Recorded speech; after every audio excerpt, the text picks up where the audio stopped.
계속해서 대구 경북 소식 전해드리겠습니다. 오늘 아침 대구 경북 지역에 산발적으로 빗방울이 떨어진 가운데 낮에는 가끔 구름 많을 것으로 보입니다. 오늘 아침 최저기온은 대구 9.2, 구미 9.4, 안동 7도에 머물렀고 낮 최고 기온은 대구 구미 21도, 안동 20도, 포항 17도 등으로 일교차가 크겠습니다. 대구 기상들은 아침에 빗방울이 떨어졌지만 대구 경북의 건조특보는 계속되고 있다면서 화재 예방에 신경 써줄 것을 당부했습니다. 주말인 내일은 구름 많겠고 일요일인 모레도 구름 많은 날씨가 될 것으로 보입니다.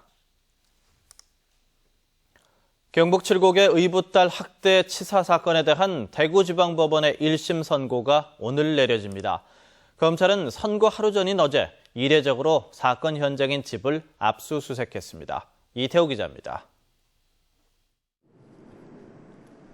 경북 칠곡의 8살 김양의 상해치사 사건에 대한 1심 선고 공판이 오늘 오전 대구지방법원에서 열립니다.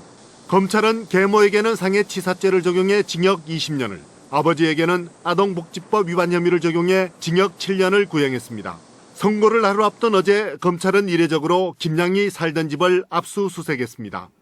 계모가 의붓딸인 김양을 세탁기에 넣고 돌렸고 아버지는 김양이 죽어가는 모습을 동영상으로 촬영했다는 의혹 등 부모의 학대 사실을 추가로 확인하기 위해서입니다. 통상적으로 보면은 상해치사 같으면은 5년에서 10년 안쪽으로 구형이 될 것이고요. 선고는 5년 전으로. 숨진 김양의 아버지와 계모는 일부 학대 사실은 인정하지만 폭행치사 혐의에 대해서는 무죄를 주장하고 있습니다. 압수수색을 통해서 이제 혐의가 없는 걸로 밝혀지면 앞선 이제 피해자 언니의 증언이 신빙성이 없어지기 때문에 그 부분에 대해서는 이제 그 피고인들의 억울함이 밝혀질 것으로. 검찰은 1심에서 유죄 판결이 나올 경우 살인죄 적용은 어렵더라도 부모가 김양의 언니에게 위증을 강요했다는 혐의 등에 대해 추가 기소하는 방안을 검토하고 있습니다. MBC 뉴스 이태호입니다. 경북 지역의 고용 상태가 많이 개선된 것으로 나타났습니다. 통계청이 발표한 3월 고용률을 보면 경북 지역은 62.2%로 지난해 3월보다 1.8%포인트가 상승하면서 전국에서 제주 다음으로 가장 높았습니다. 전국 평균은 59.4%로 지난해보다 1%포인트가 올랐습니다.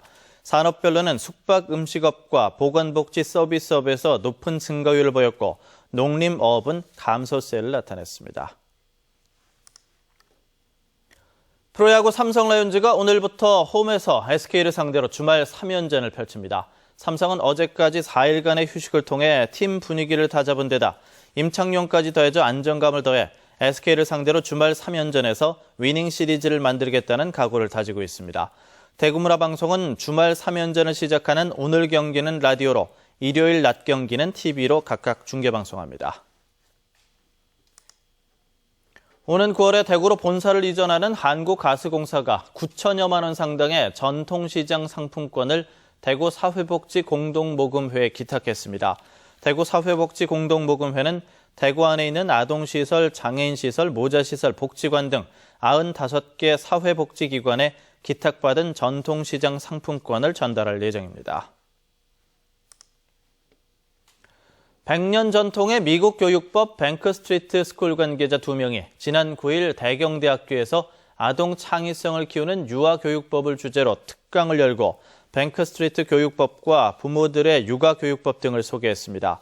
국내에서 처음으로 이루어진 이날 특강에는 지역 유치원 관계자와 대학생 등 120여 명이 몰려 성황을 이뤘는데 대경대는 앞으로 미국 뱅크 스트리트 스쿨과 창의 교육 분야에서 교류 협력하기로 했습니다. 김천시는 어제 김천시청에서 시 관계자와 건설 관계자 등이 참석한 가운데 간담회를 열고 자금난 등으로 9년 동안 사업이 중단됐던 대신지구 도시개발 사업을 재개하기로 합의했습니다. 김천시 신음동 120만 제곱미터 터에 조성되는 대신지구 도시개발 사업이 완공되면 혁신도시와 산업단지 조성에 따른 배후지역 택지 개발로 인한 정주 기반 여건 조성에도 한몫을 할 것으로 기대됩니다. 중소기업이 가업을 승계하는 데 필요한 정보를 제공하는 설명회가 오늘 오후 2시 성서 세인트 웨스턴 호텔에서 열립니다.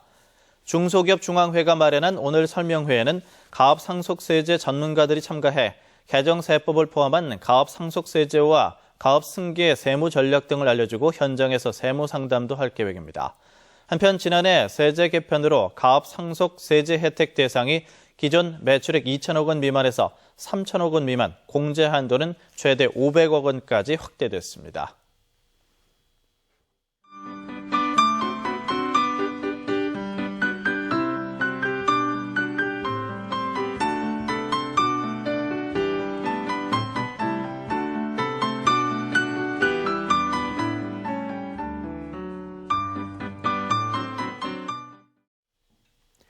MBC 생활 뉴스를 마칩니다. 고맙습니다.